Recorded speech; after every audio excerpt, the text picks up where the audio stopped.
इस्लाम हुकूक व फ़राइज़ का दीन है। पहली बात तो ये है। पूरी सारी गुफ्तगू को मैं लपेट के बड़े शार्ट अंदाज में आपकी खिदमत में पेश करना चाहूँगा कि वक़्त भी थोड़ा लगे और मेरा जो माफिज़ ज़मीर है वो भी जनाब तक पहुँच जाए। तो इस्लाम हुकूक व फ़राइज़ का दीन है। जब बंदा कलमा पढ़ के इस्लाम में दाखिल हो जाता है तो इसके ज़िम्मे कुछ हकूक हैं। हकूक व फ़राइज़ का दीन है। कौन कौन से हकूक?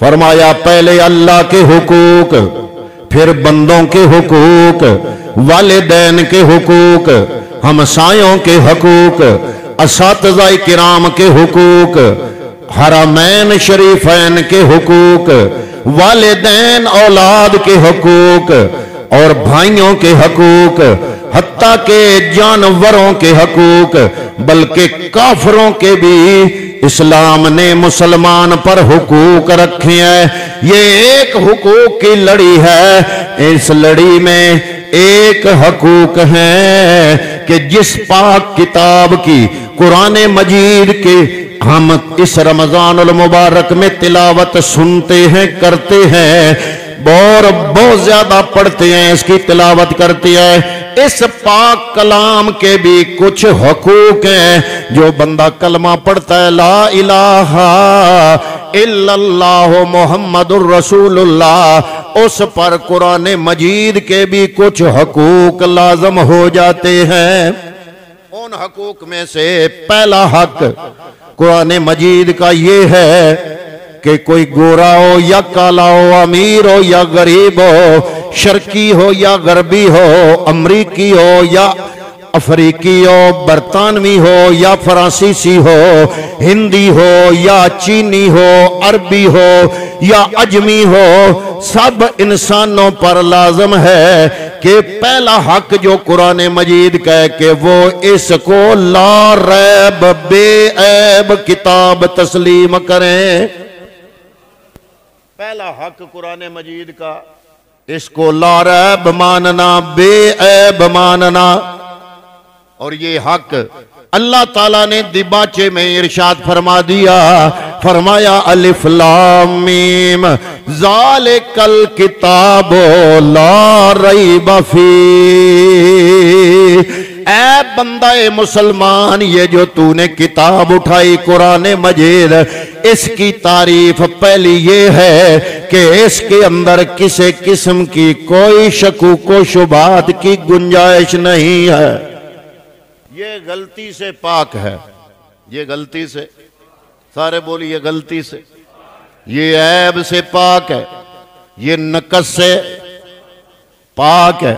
अल्लाह रब्बुल आलमीन ने कुरान मजीद में हजरत आदम अलैहिस्सलातु वस्सलाम का वाक़या बयान फरमाया।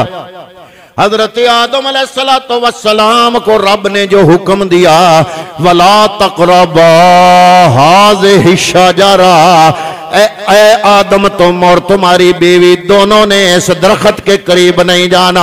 आपने लग़्ज़िश खाई और चले गए। जब लग़्ज़िश हो गई, अल्लाह ने ये सारा वाक़या कुरान मजीद में बयान किया। असल में हजरत आदम की कहानी सुनना जरा। असल में हजरत आदम की कहानी क्यों सुनाई? इसलिए कि ये इंसानियत की कहानी है। आदम की कहानी, आदम की कहानी इंसानियत की कहानी है। इंसान गलती कर सकता है, लग़्ज़िश खा सकता है। ये आदम का तो नाम लिया, हकीकत में रब्बुल आलमीन आदम की सारी औलाद आदम इंसानियत पूरी की पूरी अल्लाह ताला ने सिर्फ नाम आदम का लिया, वगरना पूरी इंसानियत की कहानी को बयान फरमाया। इंसान गलती खा सकता है, इंसान गलती खाए फिर भी इंसान ही रहता है। इंसान करोड़ गलतियां कर ले फिर भी, बोलिए बोलिए, मैं बात बड़ी पता की करने लगा हूं, मेरा साथ दो। इंसान करोड़ा गलती करे फिर भी इंसान, लेकिन रब गलती कर जाए तो वो अल्लाह नहीं रहता। जो गलती करे वो अल्लाह, जब अल्लाह नहीं तो जब गलती अल्लाह से मुमकिन नहीं तो ये किताब अल्लाह का कलाम है, तो ये अलहमद की अलफ लाम से लेकर वन्नास की सीन तक इसमें गलती का इम्कान नहीं। क्यों? इसलिए इंसान करोड़ा गलती करे फिर भी इंसान रहता है। अगर कुरान में गलती हो जाए तो अल्लाह अल्लाह नहीं रहता।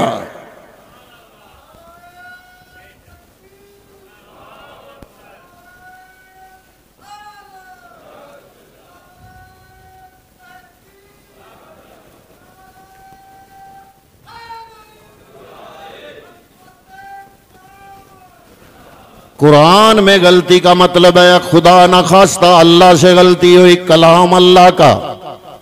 इंसान करोड़ा गलतियां करे फिर भी इंसान बड़े बड़े इंसान हुए, चाहे जनाब वो कोई इमाम है, चाहे मुक्तदी है, चाहे मुहद्दिस है, चाहे मुफस्सर है, चाहे वली है, चाहे गौस है, गलती मुमकिन है।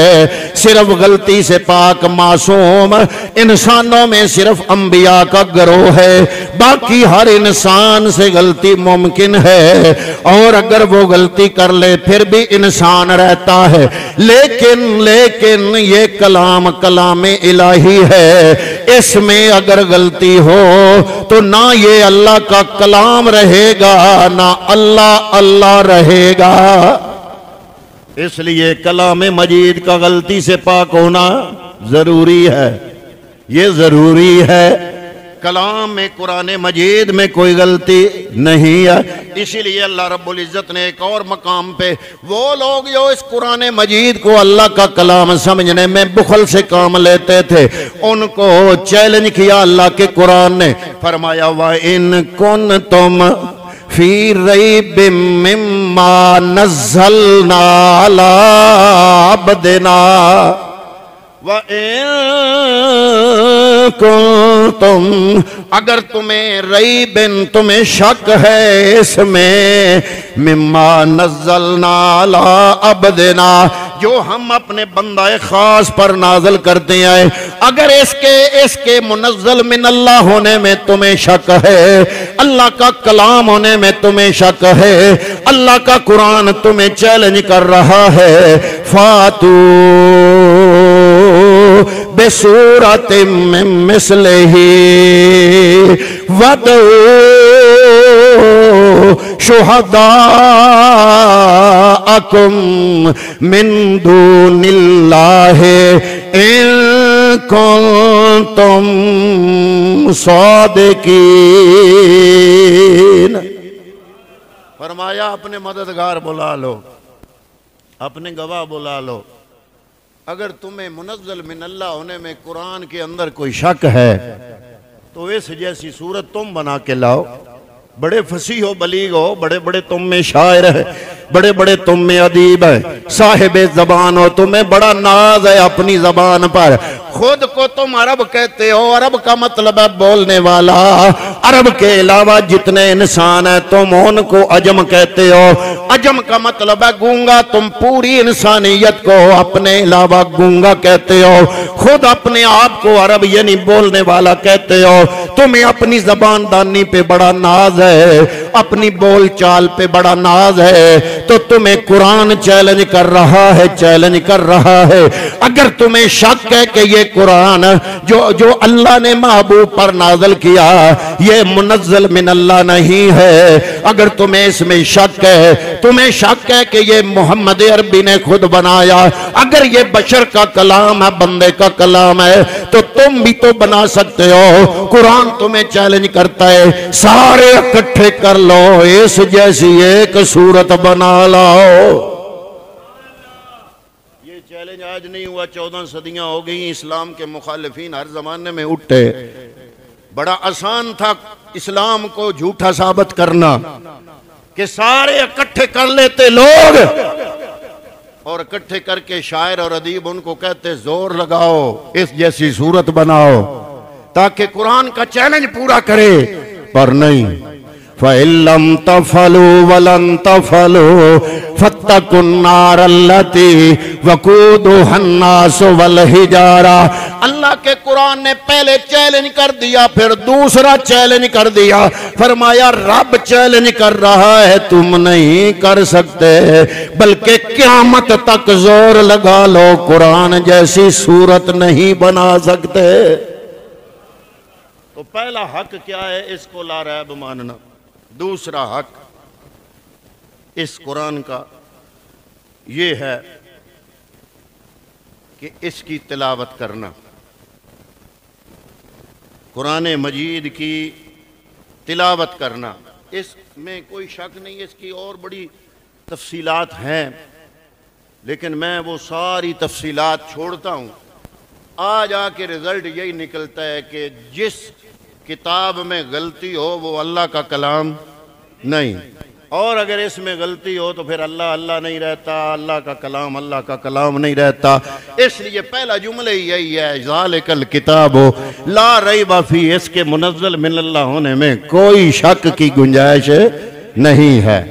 दूसरा हक है कुरान का तिलावत करना, कि कुरान है ए मुसलमान, पहला हक मानना। दूसरा सिर्फ इसको कसम उठाने के लिए नहीं रखना, हलफ देने के लिए नहीं रखना, बुखार सिर दर्द के दम के लिए ये सिर्फ दम नहीं समझना, ये सिर्फ अपने मरहूमीन को पढ़ पढ़ के सवाब पहुंचाने वाली किताब नहीं बनाना। ये सिर्फ सवाब वाली किताब नहीं, बल्कि ये जिंदगी गुजारने का निसाब देने वाली किताब है। वो इसका झूंगे का फायदा है कि हम कोई भी नेकी करें वो सवाब मरहूमीन को पहुंचाएं तो पहुंचता है, हमारा अकीदा है।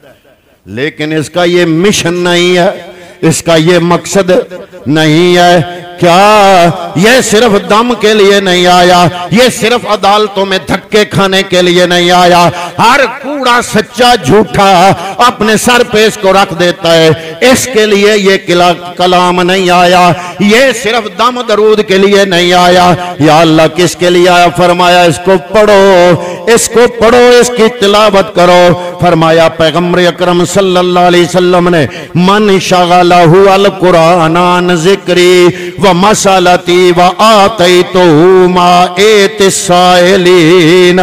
वो बंदा जो कुरान इतना पढ़ता है, इतना पढ़ता है, उसको मेरा जिक्र करने का भी वक्त नहीं मिलता। सुभान अल्लाह, अल्हम्दुलिल्लाह, अस्तगफिरुल्लाह, मेरा जिक्र करने का भी वक्त नहीं मिलता।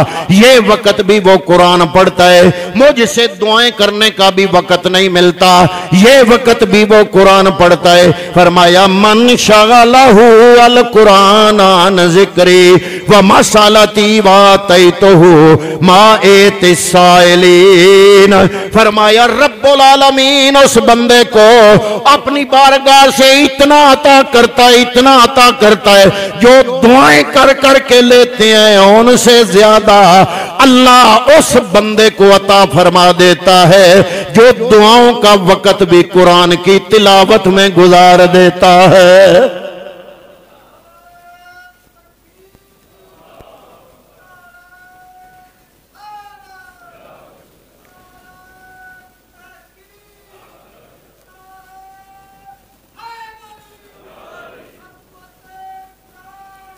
फरमाया फजलो कलामिल्लाह अला साइरिल कलामे कफदली अलल खल्क। अल्लाह फरमाता है जिस तरह मैं अल्लाह अल्लाह हो के, रब रब हो के, खालिक़े कायनात हो के अपनी मखलूक में मैं सबसे अफजल व आला, जिस तरह मखलूक में मैं आला, इस तरह सारे कलामों पर मेरा कलाम आला। ये अल्लाह का कलाम है। हजूर तहज्जुद में इसकी तिलावत करते थे। तहज्जुद में कुरान आपने सुना है ना कि हजूर नबी करीम सल्लल्लाहु अलैहि वसल्लम तहज्जुदों में खड़े होके पाँव सूज जाते थे, पाँव पे वरम आ जाया करता था। क्यों आता था? क्या करते थे? तहज्जुदों में कुरान पढ़ते थे। वरम क्यों आता था? क़याम करके मुस्तफा करते क्या थे? तो तहज्जुदों में कुरान पढ़ना पैगंबर की। मैं हाथ जोड़ता हूँ मुसलमानों, वो पिछली सदियां जहालत वाली गुजर गई। इल्म और इल्म की आंख खुली, हालत बेदारी, मुआशरे की आंख खुल रही है, इल्मी आंख, इल्मी अंगड़ाई ले रहा है हमारा मुआशरा। तो ऐसे में आप भी अपनी नमाजों में सिर्फ सूरह इखलास पे ही हिसाब ना रखे, भाई हर रकत में इखलास ही पढ़नी है। वो मजबूरी थी, लोगों को कुरान याद नहीं था, वो मजबूरी थी। हमारे पुराने उलमा ने जिन्होंने नमाज तरतीब दी और नमाज के औराद हदीस से इकट्ठे करके नमाज की सूरत में पेश की है, उन्होंने नमाज में सूरत इखलास इसलिए डाली को उस जमाने में बंदों को कलमा पढ़ाना भी मुश्किल था, कलमा जबान पे जारी भी नहीं होता था, जहालत थी बहुत ज्यादा। उन्होंने लोगों की सहूलत के लिए लंबी चौड़ी सूरतें इस नमाज के अंदर रखने की बजाय सूरत इखलास रख दी कि एक तो इसकी फजीलत ज्यादा है, दूसरा एक ही सूरत याद कर ले, हर रकात में पढ़ते रहेंगे। लेकिन अब ये इंसानी मुआशरा इल्म की अंगड़ाई ले रहा है, तो जहां दूसरे इल्म फैल रहे हैं वहां कुरान का इल्म भी फैलना चाहिए। हमें नमाज में सूरत इखलास से आगे बढ़ना चाहिए। कम अज कम आप लोग ज्यादा कुरान नहीं याद कर सकते तो 10 सूरतें आखिरी तो याद कर सकते हैं। पहली रकत में अलम तरा कैफा पढ़े, दूसरी में लैला पढ़े, हजरात मोहतरम तीसरी में आराइतल लज़ी पढ़े, चौथी में इन्ना आतैना, इसी तरह तरतीब के साथ जब एक बार खत्म हो जाए फिर अलम तरा कैफा से शुरू कर दे। इतना तो कुरान बंदे को आना चाहिए। पैगंबर फरमाते हैं जिस सीने में कुरान नहीं, जिस दिल में कुरान नहीं, वो वीरान घर की तरह है। हम बड़ी बड़ी बातें और चीजें याद कर लेते हैं, ये अल्लाह का कलाम है। अगर कम अज कम ये आखिरी 10 सूरतें याद कर लें तो दूसरा हक क्या है बंदा मुसलमान पर कुरान का कि इसकी तिलावत की जाए। 2 हक हो गया, तीसरा हक कुरान मजीद का हम पे, हम मुसलमान है, सिर्फ रमजान में नहीं कुरान हम पर लाजम कि हम पढ़े। तीसरा हक कुरान का क्या है कि सिर्फ तिलावत ना करे बल्कि इसमें गौर तदब्बुर करे। सिर्फ तिलावत नहीं कि तोते की तरह तिलावत में जनाब सुबह सिपारा पढ़िया ते शामी सिपारा पढ़िया ते मैं कुरान 10 दिन च मुकाया है, उस नालों बंदा बेहतर है जिहड़ा एक सफा कुरान दा पढ़दा है ते समझ के पढ़दा है। कुरान के अंदर गौर व फिक्र करना फरमाया, किताबुन अनज़लनाहु इलैका मुबारकुल यद्दब्बरू आयातिही वलियतज़क्करा उलुल अलबाब। फरमाया ये मुबारक किताब नाज़िल की ताकि इसकी आयात में तदब्बर करें और अकल वाले नसीहत हासिल करें। कुरान पढ़ते हुए हज़रात मोहतरम कुरान जब पढ़े ना और इसमें तदब्बर करें तो इसका एक तरीका उलमा ने लिखा है। फरमाया हजरत मूसा कलीमुल्लाह जब गए ना कोई तूर पे अल्लाह से कलाम करने, रब्बे आरेनी रब्बे आरेनी रब्बे आरेनी अनज़ुरु इलैक, या अल्लाह अपना आप दिखा मैं तुझे देखना चाहता हूं। दरख्त से आवाज आई, कहां से बोलिए क्या आवाज आई? मैं कुरान पेश करता हूं आपके सामने अल्हम्दुलिल्लाह। या कुरान होता है या हदीस पाक होती है। क्यों? उसकी वजह यह है कि यह भी एक दीन की जिम्मेदारी है कि आज नेट है, ये जो कैमरा रोज मेरे सामने होता है, ये मुझे कोई नहीं शौक मैं रोज वीडियो में आऊं, ये सिर्फ मकसद ये है कि जो कुरान की आवाज़ है जितनी दूर तक हम पहुंचा सकते हैं लोगों तक कुरान की आवाज़ पहुंचाई जाए। और यही वजह है कि जो भी आपके सामने बयान किया जाता है कुरान और हदीस तैयबा से बयान किया जाता है, अपने ज़ाती फ़लसफ़े और बाकी चीज़ें उनसे अवॉइड किया जाता है। तो कुरान ये कह रहा है सूरह तौहा आयत नंबर 14 जब आख्या अल्लाह की बारगाह अर्ज कीता कलीमुल्लाह या अल्लाह तेन वेखना, मौला करीम अपना आप दिखा, दरख्त से आवाज आई इन्ननी अनल्लाहु ला इलाहा इल्ला आना फाबुदनी व अक़िमिस्सलाता लिज़िक्री। ऐ कलीमुल्लाह मैं हूँ तेरा अल्लाह, मेरी इबादत कर। उलमा फरमाते हैं कि कलीमुल्लाह को रब आवाज दे रहे दरख्त से। जब मुस्तफ़ा का उम्मती कुरान पढ़े तो अपने आप को वो दरख्त समझे। आय हाय हाय, अपने आप को वो दरख्त समझे और फिर आयत पढ़े, या अय्युहल्लज़ीना आमनू, ए ईमान वालो। अल्लाह के बड़े बड़े आकाम है, फिर वो पढ़े अकीमुस्सला व आतुज़्ज़का।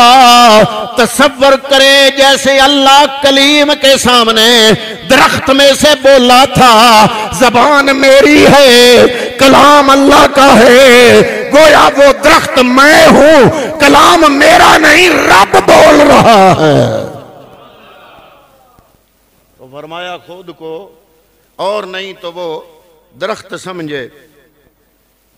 एक बहुत बड़े ताबी हुए, उनका नाम है हजरत अनस बिन कैस, बड़े मशहूर ताबी हैं।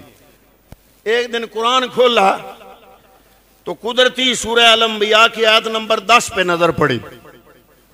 सूरह अल-अंबिया आयत नंबर 10 कौन सी है? फरमाया लक़द अंज़लना इलैकुम किताबन फ़ीहि ज़िक्रुकुम। हमने भाई ये किताब नाज़िल की तुम पर जिसमें तुम्हारा जिक्र है। जिसमें किसका जिक्र है? तुम्हारा, तुम्हारा जिक्र है। वो ताबी बड़े मशहूर ताबी हैं, बड़े नेक आदमी थे। वो बैठ गए, गौर करने लग गए, मेरा जिक्र कुरान में, मेरा जिक्र कैसे कुरान में? फिर कुरान पढ़ना शुरू किया, फिरौन वाली आयतें पढ़ी, नमरूद वाली आयतें पढ़ी, वो बदमाशों वाली आयतें पढ़ी, मुशरिकों वाली आयतें पढ़ी, वो सारी आयतें पढ़ी। पढ़ के अर्ज किया, या अल्लाह मैं इनमें नहीं हूं, एडा गया गुजरा मैं ना, इनमें मैं नहीं हूं। फिर दूसरी आयतें पढ़ी जिनमें अंबिया का जिक्र है, रसूलों का जिक्र है, सालेहीन का जिक्र है, मुत्तकीन का जिक्र है, मुजाहिदीन का जिक्र है, औलिया अल्लाह का जिक्र है, तव्वाबीन का जिक्र है, मुतताहिरीन का जिक्र है। अर्ज की, या अल्लाह अगर वो नहीं था ना तो ये भी मैं नहीं हूं। एडा सुथरा मैं, एडा सुथरा मैं भी नहीं हूं। उनमें भी मेरा जिक्र नहीं, इनमें भी मेरा जिक्र नहीं। मेरा जिक्र फिर कहां आएगा? अचानक नजर पड़ी सूरह तौबा की आयत नंबर 10।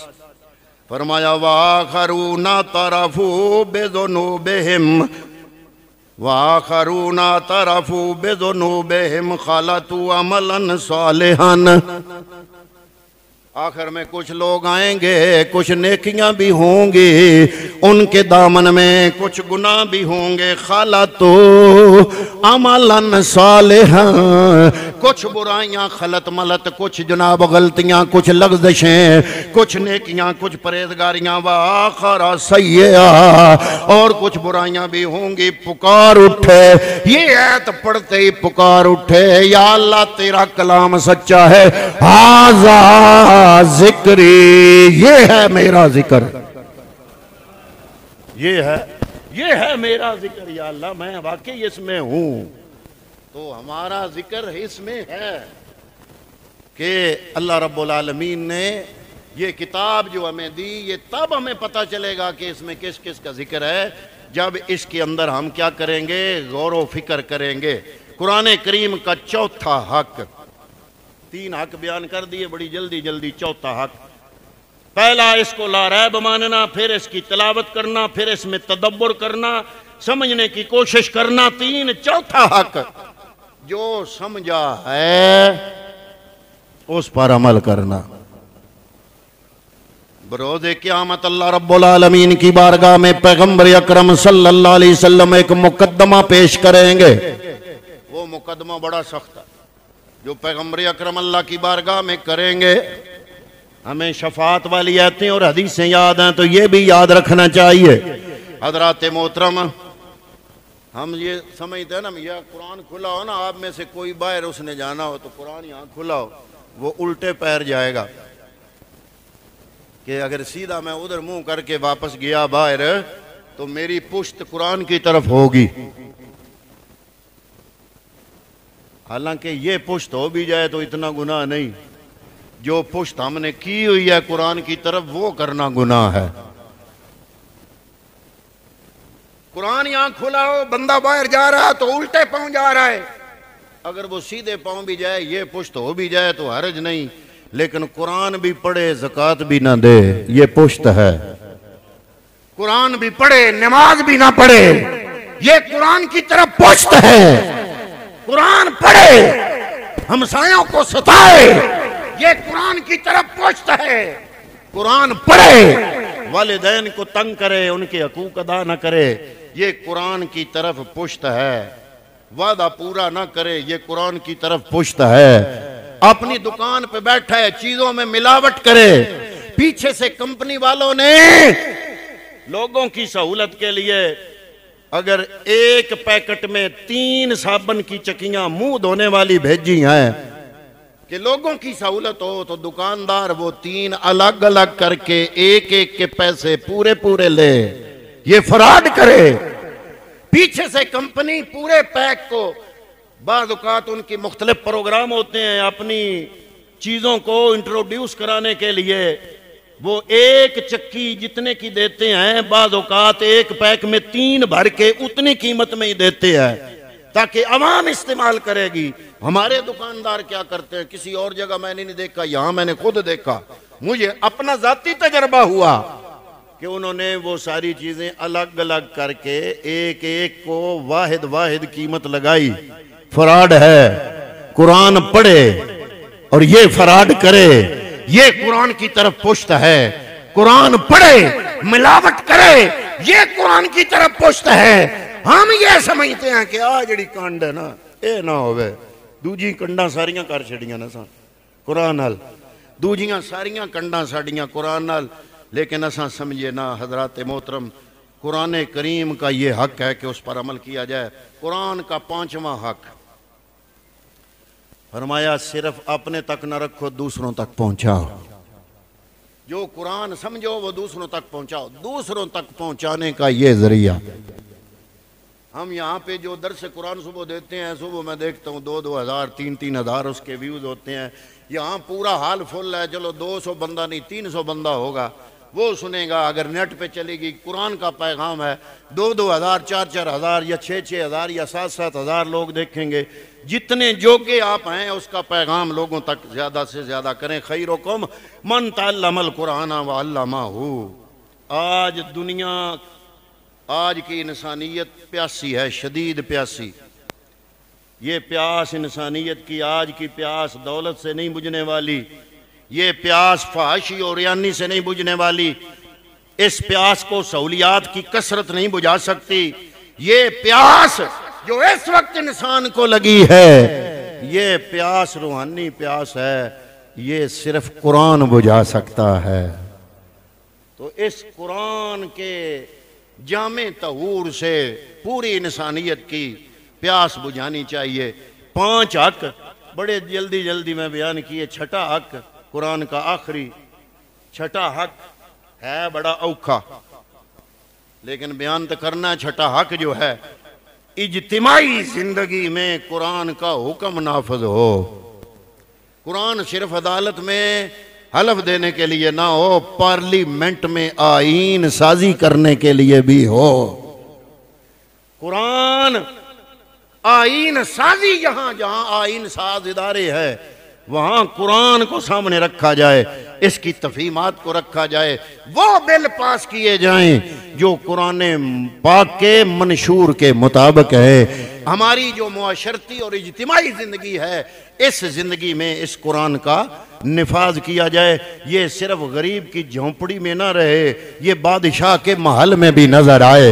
ये सिर्फ आम वोटर के घर में ना रहे, ये वजीर आजम और सदर उनके महल्लात में भी कुरान की तालीम और तरबियत नजर आए।